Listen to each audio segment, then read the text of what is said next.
الجنابہ، جنابت کے مسائل۔ جنابت کہتے ہیں اس حالت کو جو احتلام یا جماع کی وجہ سے پیدا ہوتی ہے، ناپاکی کی حالت۔ یاد رکھیے کہ ان مسائل کو پڑھتے ہوئے ہو سکتا ہے آپ بہت جھجکیں یا سنتے ہوئے بہت جھجک محسوس کریں۔ ایک قدرتی بات ہے، اللہ نے ہر ایک کے اندر ایک حیا رکھی ہے اور ان کو پڑھانا بھی ایک نہایت مشکل مرحلہ ہے۔ لیکن کیوں پڑھایا جائے، کیوں بتائی جائیں یہ باتیں؟ کیونکہ یہ انسانی زندگی سے متعلق ہے۔ دو صورتیں ہو سکتی ہیں، ایک تو یہ کہ یہ کڑوا گھونٹ پیا جائے اور ان باتوں کی حقیقت معلوم کر کے صحیح طرز عمل اختیار کیا جائے، طہارت کا وہ معیار جو اسلام نے قائم کیا اس پر پورا اترا جائے، کیونکہ اس کے بغیر ایمان مکمل نہیں۔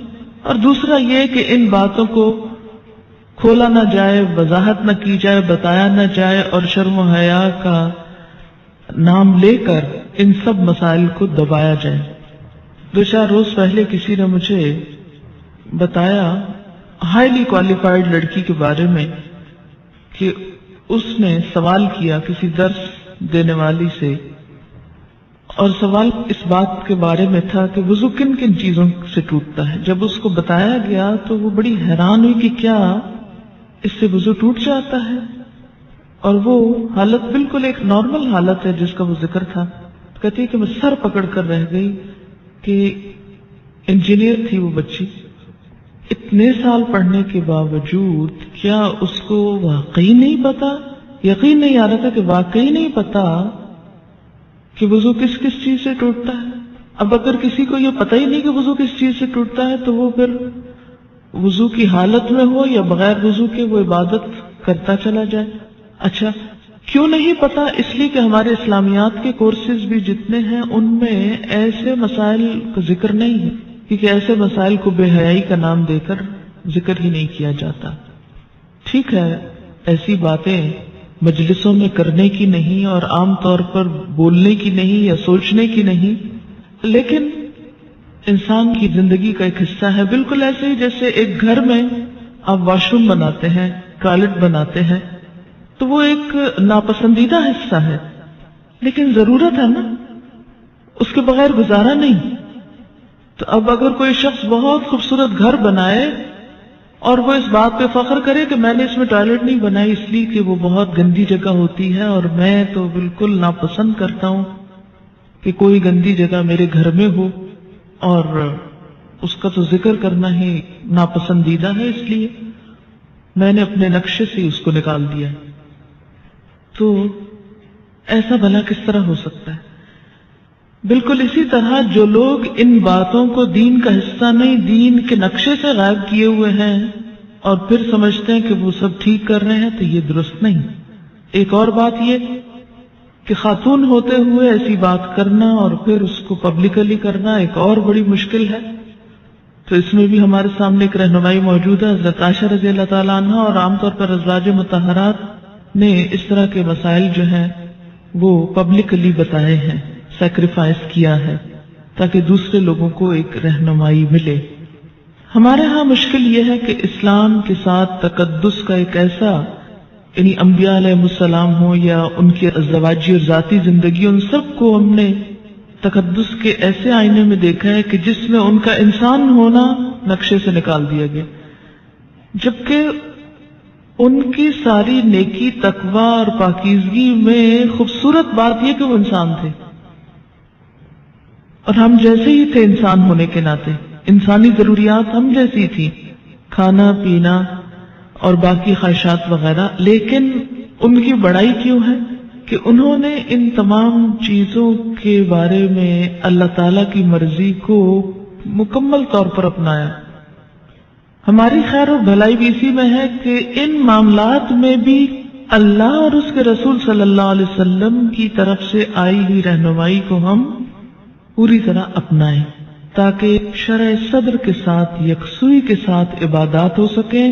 بعض اوقات جب صحیح دین کے مسائل کا علم نہیں ہوتا تو جو حلال امور ہوتے ہیں، جو جائز رخصتیں ہوتی ہیں، وہ بھی نہیں اویل کرتے کہ کہیں گناہ نہ ہو جائے، اور بعض اوقات ان کو گناہ سمجھ کر نہیں کرتے حالانکہ وہ گناہ نہیں ہوتے اور اپنے آپ کو ایک آزادی سے محروم رکھتے ہیں۔ اس لیے کوئی حرج نہیں اگر چند باتیں ایسی سمجھ لی جائیں۔ جنابت کے مسائل۔ جنابت کہتے ہیں ناپاکی کی اس حالت کو جو احتلام اور جماع کی وجہ سے ہوتی ہے۔ احتلام کہتے ہیں ویٹ ڈریم کو، یعنی سوتے ہوئے جسم سے ڈسچارج کا ہونا۔ اس میں مسئلہ یہ ہے کہ عورت یا مرد کو احتلام ہو تو غسل واجب ہو جاتا ہے، اس کی وضاحت آگے آئے گی۔ اگلا مسئلہ ہے مزی کے آنے سے غسل واجب نہیں ہوتا، بلکہ استنجا کر کے وضو کرنا ہی کافی ہے۔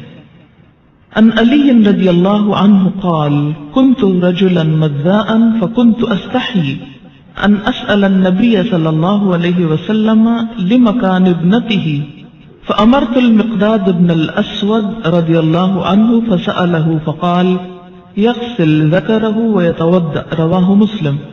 حضرت علی رضی اللہ تعالیٰ عنہ کہتے ہیں کہ مجھے مزی کی شکایت تھی۔ مزی ہوتا ہے عام حالات میں ویٹ ڈسچارج ہونا۔ میں نبی صلی اللہ علیہ وسلم سے مسئلہ دریافت کرنے میں شرم محسوس کرتا تھا کیونکہ آپ کی بیٹی میرے نکاح میں تھی۔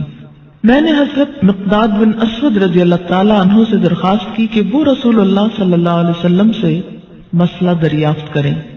چنانچہ حضرت مقداد رضی اللہ تعالیٰ عنہ نے آپ سے مسئلہ دریافت کیا تو آپ صلی اللہ علیہ وسلم نے فرمایا کہ پیشاب کی جگہ دھو کر وضو کر لیا کرے، اس سے طہارت ہو جاتی ہے۔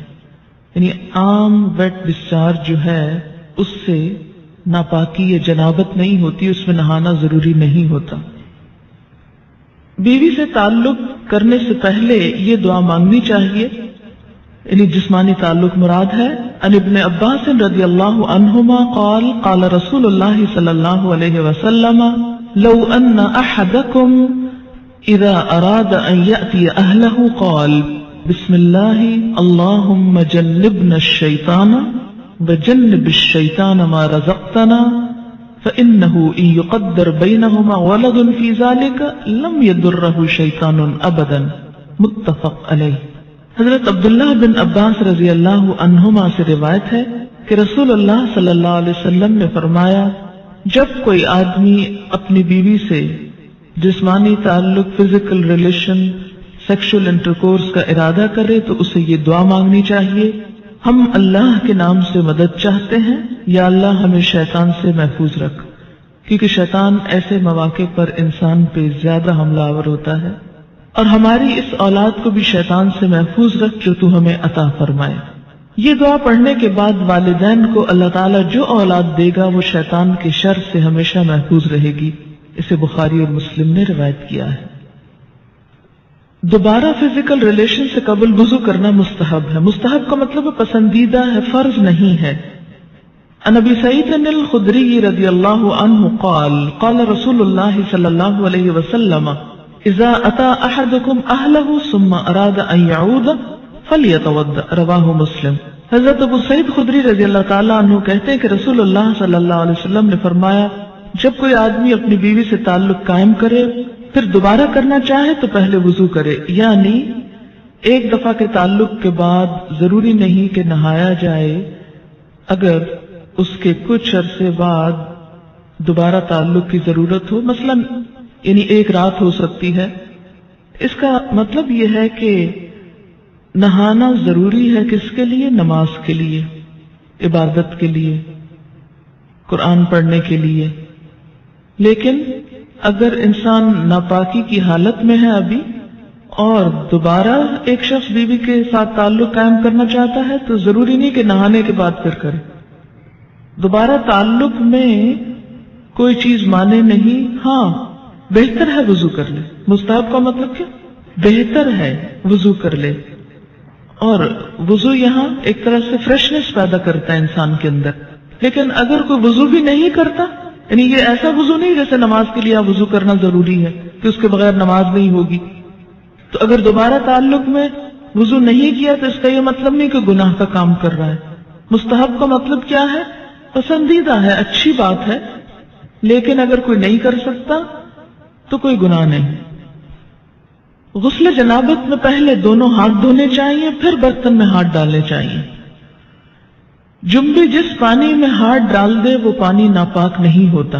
مثلا کسی نے پہلے ہاتھ دھوئے، پھر ہاتھ سے مگ پکڑا، اس کو بالٹی میں ڈالا مثلا، اور صاف ہاتھ تھا مگر جسم ابھی ناپاک ہے، تو پانی کی بالٹی کے اندر ایسا ہاتھ جانے سے یا ٹب میں بیٹھنے سے پانی ناپاک نہیں ہوتا، الا یہ کہ اس پانی کے اندر کوئی نجاست چلی جائے. یعنی ہاتھ پاک ہے، اگر ایسے میں کوئی شخص پانی پینا چاہتا ہے اور اس نے گلاس کو ہاتھ لگا دیا اور پانی پی لیا تو کوئی بات نہیں، کیونکہ ہمارے ہاں تو عام طور پر کانسیپٹ یہ پایا جاتا ہے کہ انسان اتنا ناپاک ہوتا ہے کہ زمین پر قدم بھی نہیں رکھ سکتا اور کسی چیز کو چھو نہیں سکتا اور سب کچھ حرام ہو جاتا ہے. کچھ بھی حرام نہیں ہوتا. اس کا یہ مطلب ہی نہیں کہ انسان ناپاک پھرتا رہے، سارا بازار گھوم کر آ جائے ناپاکی میں، یہ بھی مقصد نہیں ہے. مومن ناپاک رہنا پسند نہیں کرتا، لیکن ضروری نہیں ہے کہ اس حالت میں آپ کسی چیز کو ہاتھ نہیں لگا سکتے. مثلا پانی پیتے وقت آپ کا ویسے ہاتھ صابن سے دھویا ہوا تھا، صاف تھا، پاک تھا، مگر جسمانی طور پہ آپ ناپاک ہیں. مثال کے طور پر اگر پانی کے اندر کوئی چیز اچانک چلی جاتی ہے اور آپ ایک انگلی کے ساتھ اس کو ہٹانا چاہتے ہیں اور اس کے بعد اس پانی کو پینا چاہتے ہیں، پی سکتے ہیں. یعنی ناپاک جسم پر جب تک نجاست نہ ہو تو صاف ہاتھ یا جسم کا کوئی حصہ پانی میں چلا جائے، اس پانی سے غسل بھی کیا جا سکتا ہے، یا اگر وہ صاف ہے اس کو کسی بھی کام میں استعمال کیا جا سکتا ہے، اس سے کپڑے دھوئے جا سکتے ہیں یا کوئی اور کام. عن ابن عباس رضی اللہ عنہما قال اغتسل بعض ازواج النبی صلی اللہ علیہ وسلم فی جفنۃ فجاء النبی صلی اللہ علیہ وسلم لیتودأ منها او یغتسل فقالت له یا رسول اللہ انی كنت جنبا فقال ان الماء لا يجنب. رواہ احمد. حضرت عبداللہ بن عباس رضی اللہ تعالی عنہما فرماتے ہیں کہ ازواج مطہرات میں سے کسی نے ایک ٹب کے پانی سے غسل جنابت کیا. نبی صلی اللہ علیہ وسلم تشریف لائے، وضو یا غسل کرنے لگے تو بولی، اے اللہ کے رسول صلی اللہ علیہ وسلم، میں حالت جنابت میں تھی اور میں نے اس ٹب کے پانی سے غسل کیا تھا. آپ نے فرمایا پانی جنبی نہیں ہوتا، یعنی اگر تمہارا ہاتھ یا جسم کا کچھ حصہ اس پانی میں چلا گیا تو اس سے پانی ناپاک نہیں ہوا. اسے احمد وغیرہ نے روایت کیا ہے. حالت جنابت میں کسی سے مصافحہ کرنا، سلام دعا کرنا یا بات چیت کرنا جائز ہے. عن ابی ہریرہ رضی اللہ عنہ ان النبی صلی اللہ علیہ وسلم لقیہ فی بعض طریق المدینہ وہو جنب فانخنست منہ فذهب فاغتسل ثم جاء فقال أين كنت يا أبا هريرة؟ قال كنت جنبا فكرهت أن أجالسك وأنا على غير طهارة. قال سبحان الله إن المؤمن لا ينجس. رواه البخاری. حضرت ابو ہریرہ رضی اللہ تعالی عنہ کہتے ہیں کہ مدینہ کی کسی گلی میں ان کی نبی صلی اللہ علیہ وسلم سے ملاقات ہوئی. اس وقت حضرت ابو ہریرہ جنبی تھے، چنانچہ وہ وہاں سے کھسک گئے، جا کر غسل کیا، پھر خدمت اقدس میں حاضر ہوئے. آپ نے پوچھا، ابو ہریرہ تم کہاں چلے گئے تھے؟ حضرت ابو ہریرہ نے عرض کیا، میں حالت جنابت میں تھا، لہٰذا میں نے آپ کے پاس اس حالت میں بیٹھنا اچھا نہ سمجھا. آپ نے فرمایا سبحان اللہ، مومن کسی بھی حالت میں ناپاک نہیں ہوتا. اسے بخاری نے روایت کیا ہے. یعنی اگر ایسی حالت میں مثلا کوئی مہمان آ گیا ہے یا بچہ رو رہا ہے یا کوئی اور ایسا دنیا کا ضروری کام پڑ جاتا ہے، انسان کو کوئی ٹیلی فون آ جاتا ہے، بات کرنی پڑ جاتی ہے، تو کسی بھی کام میں حالت جنابت مانے نہیں. حالت جنابت مانے ہے کس میں؟ عبادات میں. لیکن یاد رکھیے اس کا یہ مطلب نہیں کہ انسان ناپاکی میں ہی گھومتا پھرتا رہے بے وجہ، جلد از جلد پاک ہو، لیکن یہ سمجھنا کہ نہیں میں اچھوت ہو گیا، اب کسی کے سامنے نہیں جا سکتا یا کسی سے بات نہیں کر سکتا، تو ایسی بات نہیں ہے. حالت جنابت میں کھانے پینے کے لیے ہاتھ دھونا کافی ہے، البتہ وضو کرنا افضل ہے. عن عائشہ رضی اللہ عنہا ان النبی صلی اللہ علیہ وسلم کان اذا اراد ان یأکل وهو جنب غسل یدیہ. رواہ ابن ماجہ. حضرت عائشہ رضی اللہ تعالی عنہا کہتی ہیں کہ رسول اللہ صلی اللہ علیہ وسلم حالت جنابت میں کوئی چیز کھانا چاہتے تو پہلے اپنے ہاتھ دھو لیتے. اسے ابن ماجہ نے روایت کیا.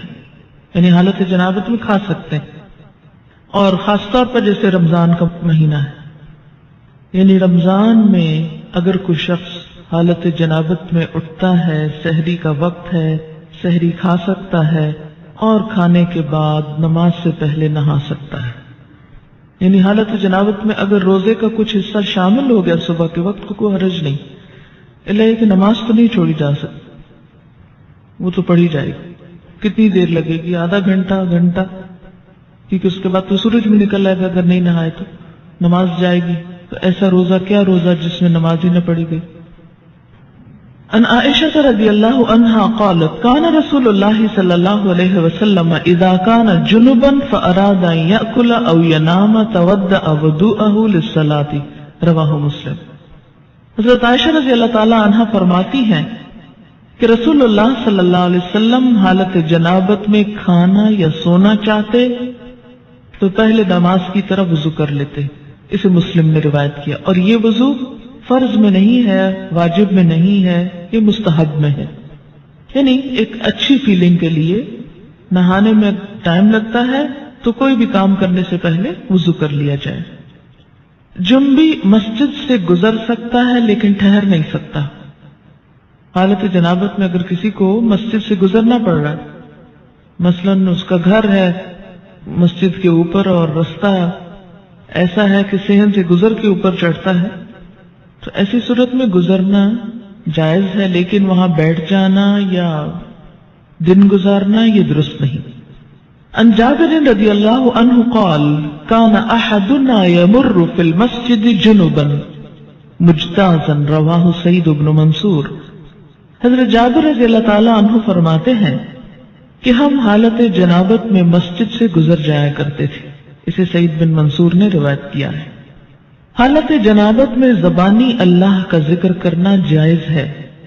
مثلا انسان صبح اٹھا ہے تو اٹھ کے دعا جو پڑھی جاتی ہے الحمدللہ الذی احیانا بعد ما اماتنا والیہ النشور پڑھ سکتا ہے.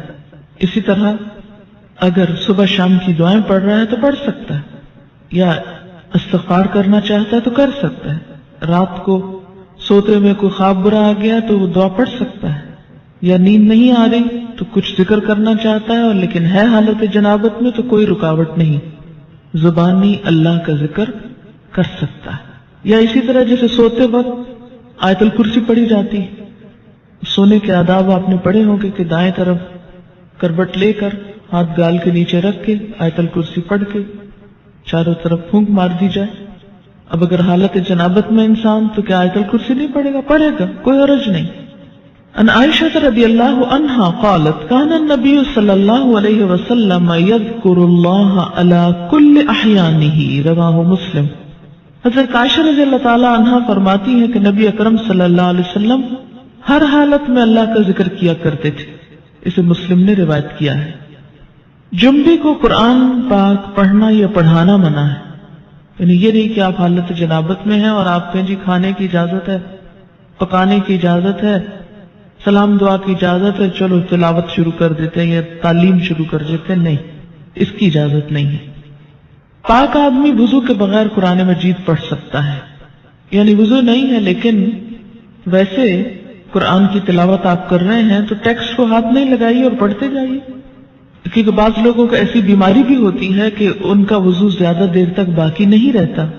ایسے میں لوگ قرآن، ذکر، عبادت سب چھوڑ کے بیٹھ جاتے فارغ. نہیں، وضو نماز کے لیے شرط ہے، طواف کے لیے شرط ہے. اگر صرف قرآن کی تلاوت کرنا مقصود ہے یا تعلیم دینا تو کوئی حرج نہیں.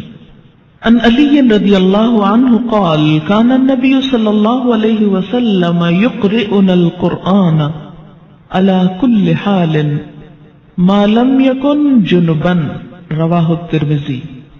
حضرت علی رضی اللہ تعالیٰ عنہ فرماتے ہیں کہ نبی اکرم صلی اللہ علیہ وسلم حالت جنابت کے علاوہ ہر حال میں ہمیں قرآن مجید پڑھایا کرتے تھے. یعنی وضو کے بغیر بھی، مراد اس سے یہ. اسے ترمذی نے روایت کیا ہے. حالت جنابت کو بڑی ناپاکی کہتے ہیں. عام طور پہ فقہ کی کتابوں میں حدث اکبر لکھا ہوتا ہے. حدث اصغر چھوٹی ناپاکی ہوتی ہے جو جنابت کے علاوہ عام طور پر وضو ٹوٹنے کے اسباب کی وجہ سے ہوتی ہے۔ جنبی سونے سے قبل غسل نہ کر سکے تو اسے وضو کر لینا چاہیے۔ ان عائشہ رضی اللہ عنہا قالت کان النبی صلی اللہ علیہ وسلم اذا اراد ان ينام وهو جنب غسل فرجه وتوضا للصلاة، رواہ البخاری۔ حضرت عائشہ رضی اللہ تعالی عنہا سے روایت ہے کہ نبی اکرم صلی اللہ علیہ وسلم جب حالت جنابت میں سونے کا ارادہ فرماتے تو اپنی شرمگاہ دھو کر نماز کی طرح وضو فرما لیتے۔ یہ مستحب ہے ایسا کرنا، اسے بخاری نے روایت کیا ہے۔ جنبی کے لیے وضو کر کے سونا افضل ہے لیکن نہ کرنے کی رخصت ہے۔ عن ابن عمر رضی اللہ عنہما ان عمر استفتى النبی صلی اللہ علیہ وسلم فقال هل ينام احدكم وهو جنب قال نعم ليتوضأ ثم لينم حتى يغتسل اذا شاء، رواہ مسلم۔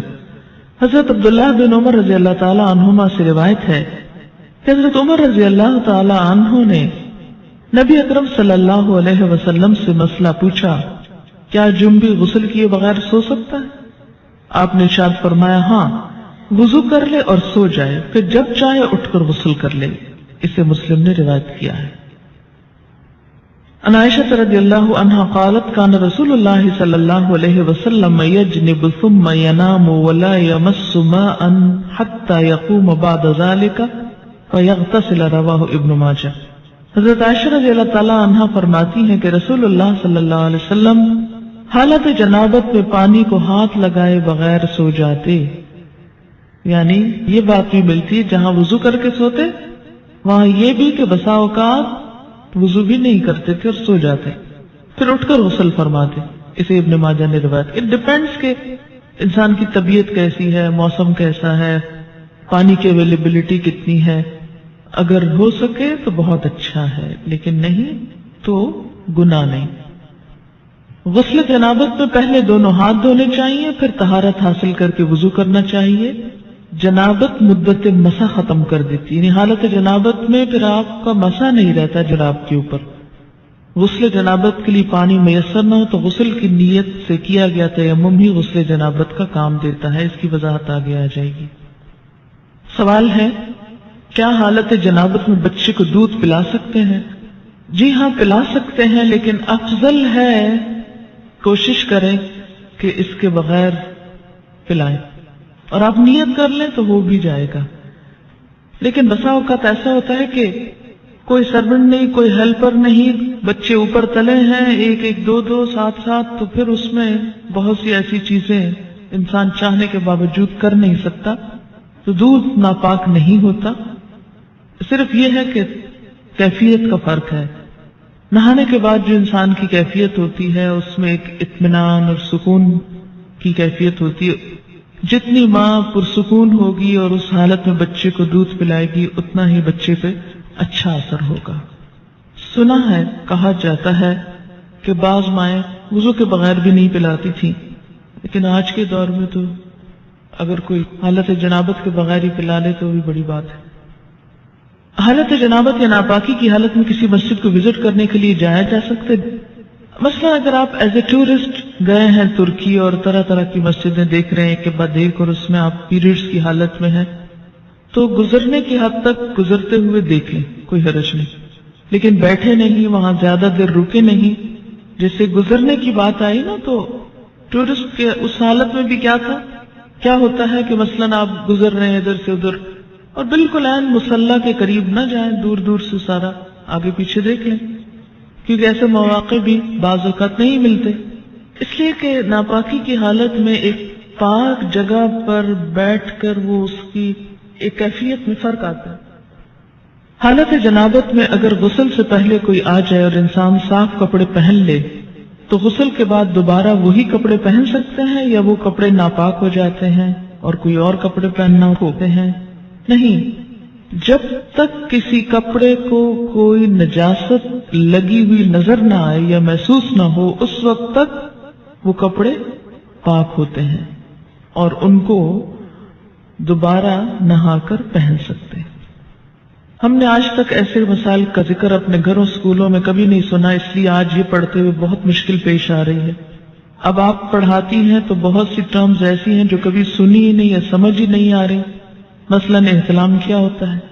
یہ ٹرم تو کبھی اردو یا انگلش میں سنی ہی نہیں. لا حول ولا قوت.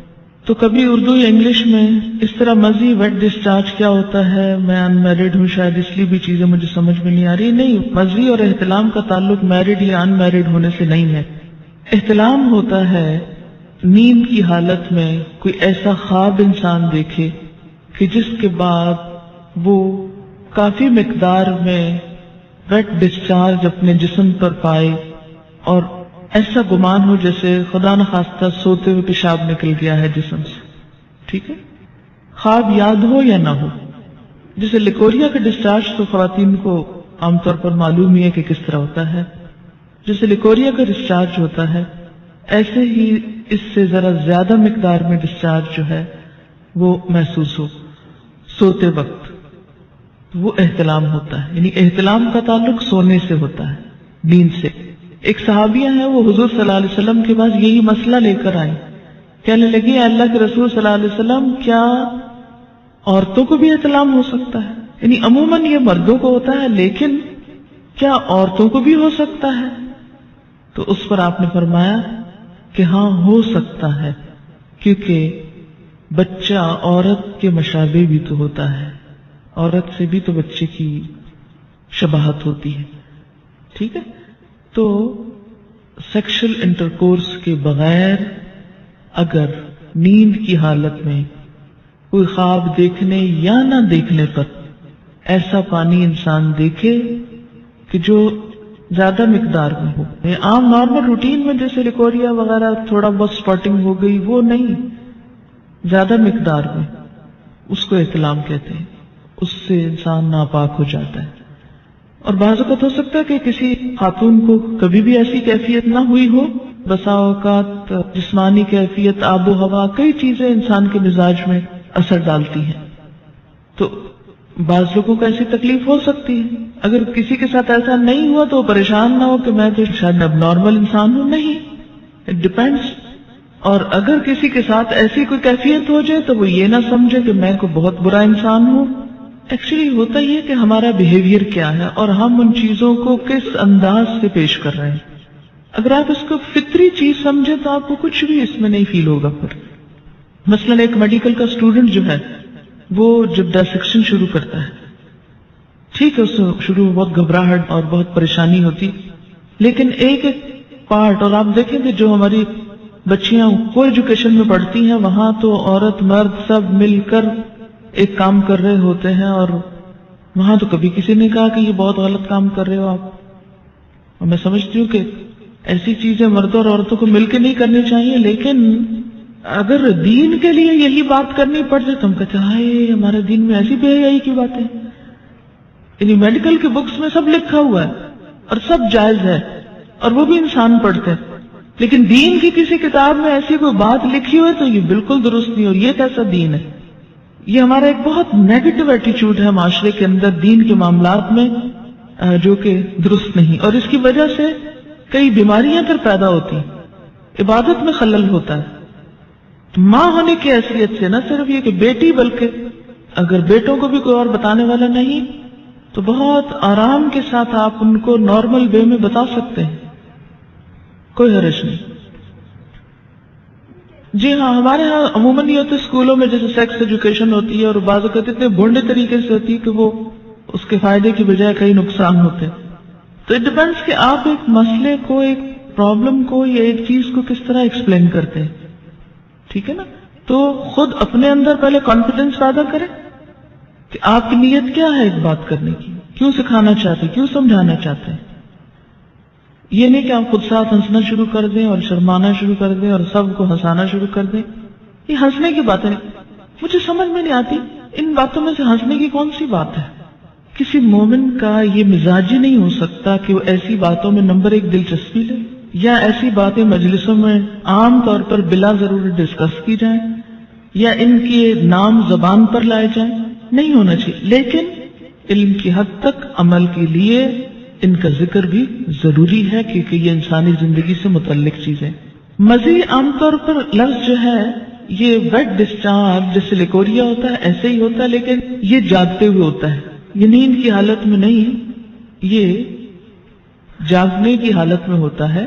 اور اس میں عموماً ایسا ہوتا ہے کہ مثلا کوئی ایسا سین آپ نے دیکھا ہے ٹیلی ویژن میں، یا ایسی کوئی کتاب پڑھی ہے، یا کوئی بھی ایسی چیز کہ جس سے جسم کے اندر خلل آتا ہے، یعنی انسان کے ایموشنز جو ہیں وہ ڈسٹرب ہوتے ہیں، تو ایموشنز کے فرق سے یہ ڈسچارج ہوتا ہے.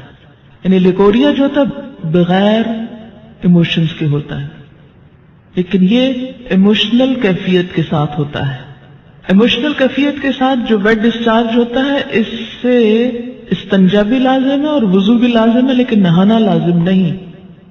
وہ بھی ہو سکتا ہے، کوئی سائیکولوجیکل پرابلم ہو سکتا ہے، یا کچھ بھی اس کو نام دے سکتے ہیں، لیکن مزی میں لفظ آپ یوں سمجھے جیسے مزہ لفظ ہے نا، یہ اسی سے نکلا ہے یہ لفظ. ٹھیک ہے. ایک بچی کی ریسنٹلی شادی ہوئی، اس نے ایک میل مجھ کو کی، وہ اس قدر بیچاری پریشان، چھوٹی سی عمر کی بچی تھی، شادی ہوگی، اس کو شاید پہلے سے کسی نے کچھ نہیں بتایا، نہ ماں بتاتی نہ کوئی اور، جو ضروری چیز ہے وہ کوئی نہیں بتاتا، اور فضول میں بہت کچھ پڑھ لیتے. تو اب وہ کچھ بہت ہی جینون جو اس کے شوہر کے رویے تھے ان پر وہ اس قدر خوف زدہ تھی اور پریشان کہ شاید میرے ساتھ کوئی بہت ہی گناہ کا کام ہو رہا ہے اس طرح. تو ایسا کیوں ہے؟ اس لیے کہ یا تو اس کو اتنا چھپایا گیا اور بتایا ہی نہیں گیا، یا یہ ہے کہ بلو پرنٹس بچے چھپ چھپ کے دیکھیں تو ماں باپ کو خبر نہ ہو. ان رویوں میں بہت نارمل اور بہت فطری انداز میں، نیچرل انداز میں آپ کو بہیو کرنے کی ضرورت ہے. سوال ہے، مزی والا کپڑا دھونے کا موقع نہ ہو اور گھر سے باہر کسی ایسی جگہ پر ہو کہ بدل بھی نہ سکے اور نماز کا وقت آئے تو کیا نماز پڑھ سکتے ہیں؟ اس میں ہر انسان کو اپنی کیفیت کا پتہ ہوتا ہے. یہ بالکل ایسے جیسے لیکوریا کا ڈسچارج ہے، تو اس میں ڈسچارج کے بعد استنجا ضروری ہے. اگر استنجا کرنا ہے آپ کو تو پھر دھونے کا موقع کیوں نہیں آخر؟ اور آگے آپ انشاءاللہ ڈیٹیل پڑھیں گے کہ بعض اس طرح کے سپاٹس جو ہے وہ صرف کھرچنے کریدنے سے ہی، یعنی ان کو اگر رب کر دیا جائے اور جھاڑ دیا جائے تو وہ صاف ہو جاتے ہیں. کیا جنابت کی حالت میں کھانا تیار کیا جا سکتا ہے؟ جی بالکل کیا جا سکتا ہے. ایسا ہے کہ اگر آپ اپنے بچوں کو کوئی چیز بول کے نہیں ایکسپلین کر سکتے کہ جھجک آتی ہے اور بڑے ہو گئے ہیں یہ کچھ، لکھ کر دیجیے. جاگتے ہوئے اگر کچھ خیالات کے بعد اگر کم ڈسچارج، بات یہ ہے کہ کم ہو یا زیادہ ہو، جو ڈسچارج ہے اس کے لیے استنجا اور وضو دونوں ضروری ہے. ایک لڑکی کی ماں نہ تھی، چچی اور کچھ آنٹیز رہتی تھی. جب اس بیچاری کو پیریڈز ہوئے تو اس نے بھائیوں کو بتایا، کیونکہ بھائیوں سے چھوٹی تھی. وہ بھائی پریشان ہو گئے، ڈاکٹر کے پاس لے جانے لگے. تو لڑکی کے والد جب گھر آئے تو انہوں نے چچی سے کہا اور اس طرح، تو وہ یعنی بعض اوقات ایسی چیزیں پھر بہت امبیرسمنٹ کا سبب بن جاتی ہے نا، کہ جب بچوں کو آپ ماں نہیں بتا رہی جو ان کی سب سے بڑھ کر خیرخواہ ہے، تو پھر وہ کیا کرتی ہیں، سہیلیوں سے پوچھتی ہیں، اوروں سے پوچھتی ہیں، ادھر ادھر سے کوئی ان پہ ہنستا ہے، کوئی مذاق اڑاتا، اور یہ ساری زندگی یہ چیزیں خوف کی چیزیں بن کے رہ جاتی ہیں. تو اس سے بہتر ہے کہ وہ اوروں سے جا کے پوچھیں، کیوں نہ آپ ان کو بتائیں خود. بیڈ ڈسچارج میں کیا کپڑے چینج کرنا یا دھونا ضروری ہے؟ اگر آپ کہیں باہر ہو یا آپ کو فیل ہی نہ ہو، دیکھیے کہ اس کیفیت کا تعلق ہی فیلنگ کے ساتھ ہے. اگر فیلنگ ہی نہیں ہے تو جسٹ نارمل بات ہے. یعنی بعض لوگ اسٹرانگ ہوتے ہیں اور ان کو چھوٹی چھوٹی باتوں پہ فیلنگ نہیں آتی ایسی، تو ان کو پریشان ہونے کی ضرورت نہیں. تو پھر کیا بغیر وضو کے نماز پڑھ لیں؟ جی ہاں، جو فیلنگ ہی نہیں ہے تو پھر وضو کی ضرورت ہی نہیں، پھر نماز بھی پڑھ سکتے ہیں. ٹین ایجر لڑکوں کو اگر احتلام ہو تو نہانا واجب ہے. جی ہاں، یہی تو اب تک رونا رویا گیا ہے کہ اس سے غسل واجب ہو جاتا ہے، لازم ہو جاتا ہے، نماز نہیں ہوتی ہے. لیکن کتنے ہمارے ٹین ایجرز کو پتا ہے؟ یہ بھی دیکھ لیجیے. کیا احتلام سوئے بغیر بالکل نہیں ہو سکتا؟ نہیں. احتلام نیند کے ساتھ اس کا تعلق ہے، چاہے خواب دیکھا جائے یا نہ. اس کا روٹ کیا ہے؟ جائیے اس پہ ذرا. احلام ہے، لام میم حلم، خواب. تو اسی سے باب افتعال ہے، احتلام، خواب دیکھنا.